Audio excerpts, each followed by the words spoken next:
when I first was elected into Parliament in end of 2014, we had a bill which was the Tobacco Amendment Bill, and it said, now remembering by this time we had already banned any nicotine products, so this was a bill about vaporisers that contained no nicotine. But for the purposes of the bill, cigarettes or e-cigarettes or personal vaporisers that contained no nicotine, no tobacco, would be treated as a tobacco product. Now that still exists in that legislation, and it's not the only state that has, for the purposes of the legislation, we will consider a non-tobacco product a tobacco product. It also went further to say that for the purposes of the bill, vaporising is smoking.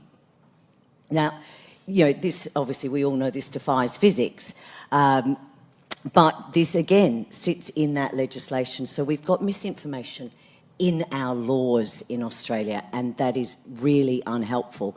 And again, even at the time in 2016, I can tell you that the vapes that were for sale in the specialist vape stores in Australia did not look like a cigarette by any means. They look like an old Walkman or a cassette player, if any of you are old enough to know what they are.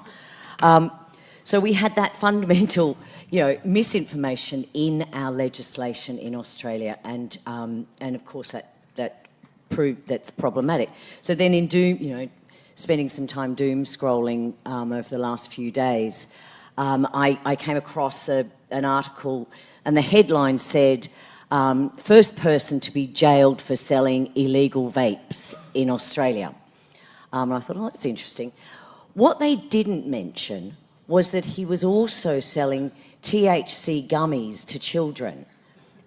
So it was the illegal vapes that he was selling to adults that was the headline, rather than this guy selling cannabis sweets to children outside of school.